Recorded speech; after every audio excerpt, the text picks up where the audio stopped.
Yep. By the way, Ian used his fire extinguisher on that Jeanette fire.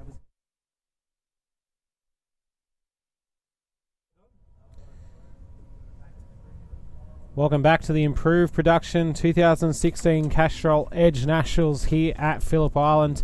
It's time for the repechage. This is the last chance for these guys to get themselves into the final. And Darren, they're playing for 4 spots, and we've got 40 cars. Yeah, this is this for many of these races is going to be a consolation race, but for 4 lucky contenders, they got to get back to the pits, fuel up, whatever they got to do, bleed the brakes, get the cars ready for what is going to be their last chance to get into the Nationals. And let me tell you, at this point in the past, there has been contenders that have gone through and podiumed in that race. So it is an interesting end of the weekend, and here's how they'll line up. It's Andrew McMaster that will lead off with Steve Thompson right next to him, Paul McKercher, Stephen O'Neill in the Evo. So just outside, just before we came to air, there was a little bit of mist and water in the air, so watch for the four-wheel drive cars. Robert Vanderkamp, now here we go. This is the big Falcon on screen now. He's coming out of the third row there with Chris Spiteri, another guy who could go head-to-head for getting into the Nationals. Cameron Vanderduncan in the 40 Winks, car number 40.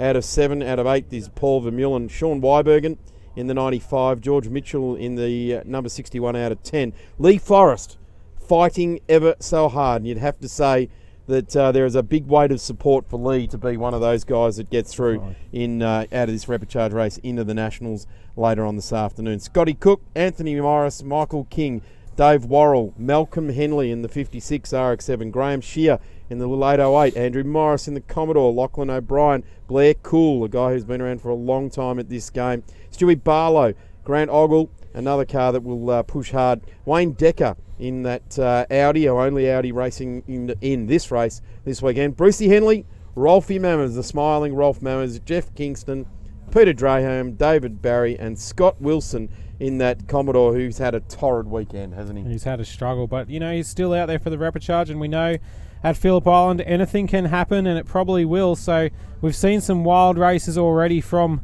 all of our improved production national entrants this weekend.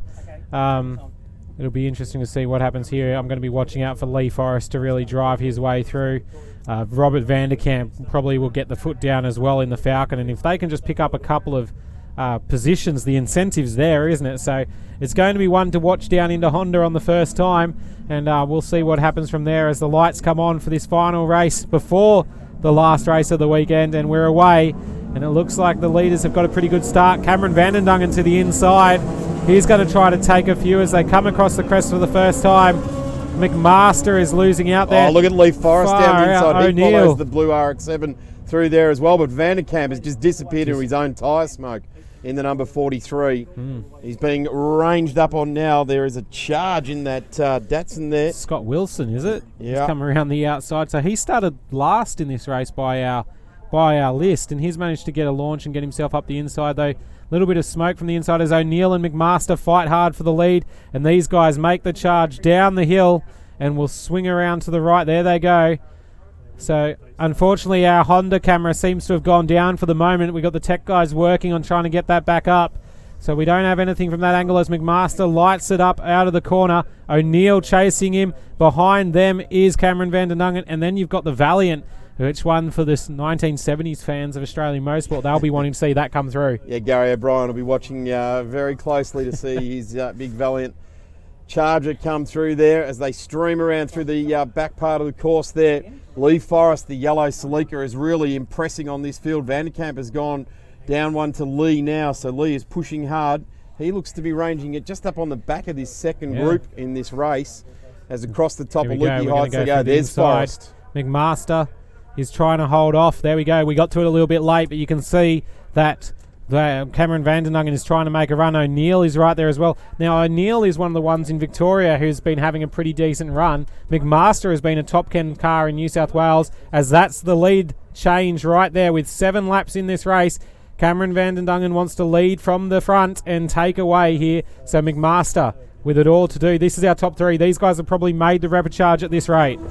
Gee, I tell you what, this is a hard way to make your way into the Castrol Edge Nationals. There goes Lee Forrest. He's out after one of those 4 spots as well, and it looks like he's come up against a brick wall at this point. He's charged through on about 15 cars on the opening lap. Vanderduncan's gone through on 7. So Forrest and Vanderduncan, I would suggest at the end of 8 laps, which is the journey in this instance, are going to be fighting it out for the first one to the flag. But I suppose Lee at this point in time just wants to be one of those 4. Yep, Vanderkamp has lost a lot of ground. You can see him there in the Falcon. He's unfortunately just all the way back into about 10th place after starting in the top 6. So he's lost out, and McMaster now, who we can see from the angle at Siberia, trying to range up on O'Neill, who's also made his way through.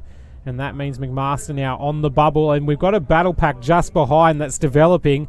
So we got 5-6 cars there. He'll be fighting for 6th place in the race. And they may well be on it. Look at that. The Commodore around the outside. Lee Forrest making his way through. As Lee Forrest now charges through as well. He's going to be putting these guys up the front under pressure. And wouldn't that be a great story after being in the ditch in the opening heat to now be potentially getting through to the final in the repechage? This is why he's one of Improved Production's favourites, this guy, because he battles, he fights, he does not let it all end until the car's on the trailer. In fact, on the boat on his way back to Tassie, runs wide, streams across the front of the VP Commodore in front of him, and heads on down into MG for that time round. He's got a couple of more horsepower cars in front and behind him at this point in time. A couple of big V8s is going to be difficult for him to negotiate coming onto the big long straight here, considering he's got that damage across the front. That's not how the early 70s Celica looked. In fact, he's done a fair old bit of panel beating there to make it look so good. He's up behind Spiteri in the Commodore, and he's got another Commodore on his inside. Oh, nearly an overlap. Lucky we're driving from the VP Commodore to move back out of the way and not press Lee Forrest into the wall. So Lee Forrest has got balked there, and he's now stuck behind. All of these guys look like they're slowing through turn 1. Is there some sort of issue in front of them, or have they just... No, I think they just probably worried themselves a little bit. And now Lee Forrest around the outside of Spiteri eventually gets the job done. That Commodore up in front is the number 24 car, it looks like. Is it number 34? Or 34 potentially. From down the back of the grid, Peter Draheim. King is back on the inside of Forrest now. So Forrest obviously got a bad run off the corner.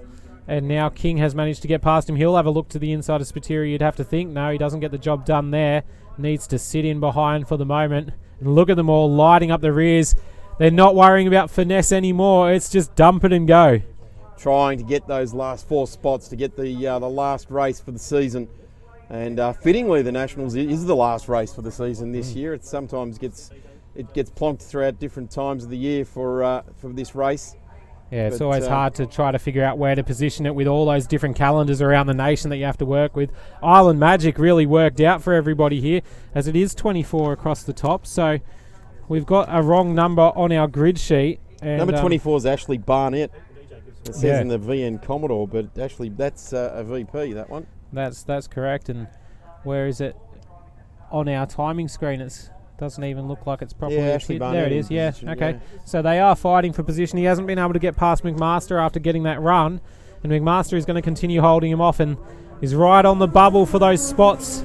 Lee Forrest has not been able to get past Spiteri. Here we go, take 2 on another lap. He's lost out to King, and you can just see how much room Barnett has pulled out. As now Forrest gets the job done, he's going to go around King as well into turn 1. He's going to have to go wide, isn't he? Comes, drops through, does it nicely. Well done. In the end, timed that run very well indeed. There's our number 25 Sands front and rear windows there. That's Worrell. He's still running without a windscreen, hoping to make it through this repechage round and get himself through, but I think he's a little bit too far away, especially with this battle in front. Look at that, Barnett to the inside of O'Neill. Forrest is having a look to the inside of the Charger. They're going to go side by side. I'm going to say Forrest wants to try and put it down the inside here into Honda. There it is. That's the way. The lighter, more nimble car gets to do that every single time. But the big Charger, he'll live to fight another day. In fact, it's the Evo that's going to go through there as well. So Lee Forrest, he fights straight back. Charger back. That's going to put a dent in Forrest's charge. No, he manages to hold it around the outside. So McKercher. Forrest takes the position. Lee Forrest, big line, black lines out of there. Number 11. They're out of that Toyota Celica. So that puts Forrest into 6th place, which isn't quite enough. He needs to chase down McMaster and Barnett in front. You can see the gap to McMaster in the black BMW. Look at the Charger sideways as it comes across Lukey Heights. Good racing from the guys here. It's all on the line. And here goes King to the inside. Oh, closing gap, diminishing rewards there. I guess the importance of this race, Dan, is who comes 4th. That's Yeah, it. so the battle is for 4th and 5th, and it's Barnett, McMaster, Kircher, King and Forrest at the moment that are all trying to fight it out. That's this battle right now that you're looking at. So King, who you are looking at, is sitting in 7th place in the race. Looks like Spiteri with some wisps of smoke from the rear of it. We'll see if Forrest can chase down McMaster in front. The gap at the moment is 1.5 seconds. So he's got a bit of work to do to get to 5th place. And then you're on to O'Neill, who's in 4th, and Barnett charging away towards Thompson and Vandendungen out in front, who at the moment has a 5.2 second lead. You'd have to say he's gone. He's gone. The At race is his. 146.6, and I think that's actually a personal best for Yeah. him as well, a 146.6. So he's had a torrid old weekend. Cameron destroying the car Here's the battle. underneath him, and he's coming good in the repechage. This is the charge now. Lee Forrest continuing this charge. Next up is Andrew McMaster. The Beers Are Us BMW. Here he comes. Look at that gap. It was 1.5 seconds when they crossed the control line. That doesn't look like 1.5 now. No, it doesn't, does it? This is As a we- ripping battle. 2 laps to go. There's Andy Morris. We go to this.